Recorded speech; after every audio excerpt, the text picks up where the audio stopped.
नमस्कार, मैं advocate Amit Pratap Singh, high court Allahabad, associate advocate task force. आज आप सबके सामने एक बार फिर एक नई टॉपिक के साथ, जिसे कंटेम्प्ट ऑफ कोर्ट के नाम से भी हम जानते हैं, जिसमें the contempt of court act 1971 में पारित हुआ और इसके बारे में बताया गया कि कंटेम्प्ट ऑफ कोर्ट क्या होता है, कब किया जाता है और कब आप इसके प्रोसीडिंग को फॉलो कर सकते हैं। ये सारी बातें कंटेम्प्ट ऑफ कोर्ट एक्ट 1971 में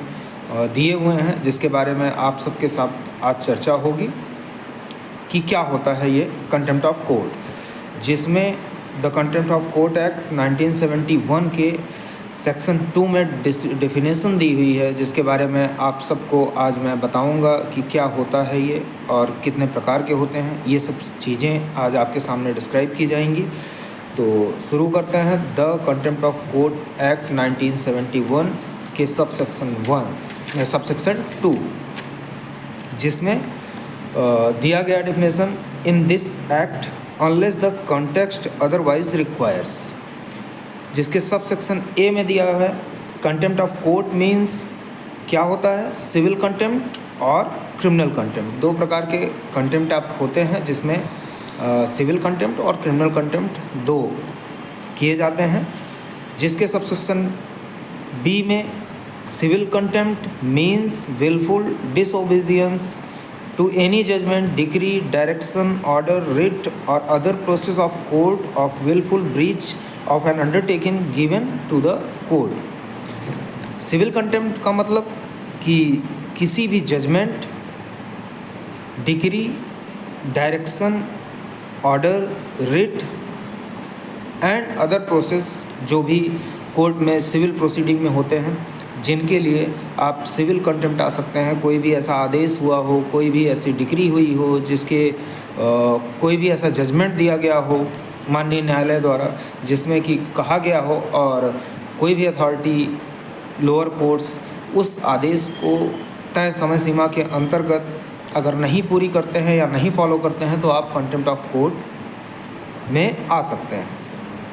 अब बात करते हैं सेक्शन 2 के सबसेक्शन सी की, जिसमें क्रिमिनल कंटेम्प्ट के बारे में बताया गया है। Criminal contempt means the publication whether by words spoken or written or by sign or by visible representations or otherwise of any matter or doing of any other act whatsoever which first में दिया है scandalize or tends to scandalize or lower or lends to lower the authority of any court or prejudice or interferes or tends to interfere with the due course of any judicial proceeding.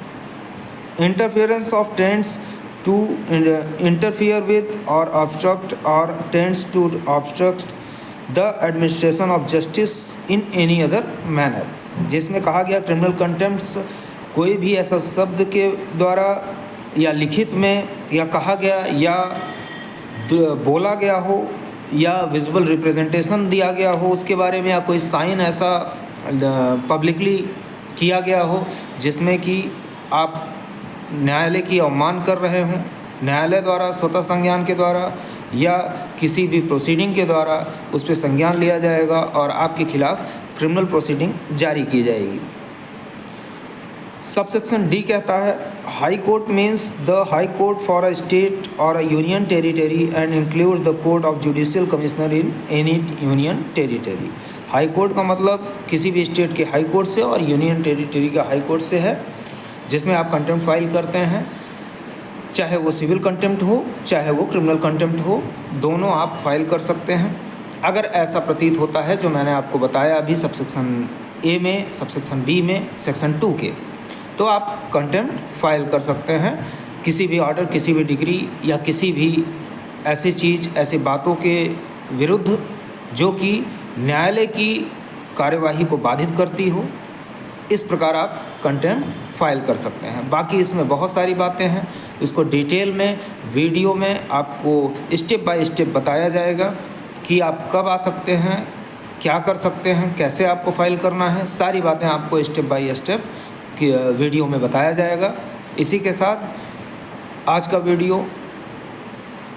Contempt of court act 1971, अगर किसी को contempt से संबंधित कोई भी जानकारी चाहिए या कोई भी कंटेम्प्ट पिटीशन फाइल करनी हो तो वो हमसे संपर्क कर सकता है। इसी के साथ आप सबके लिए मैं advocate Amit Pratap Singh, high court से Allahabad, associate advocate task force,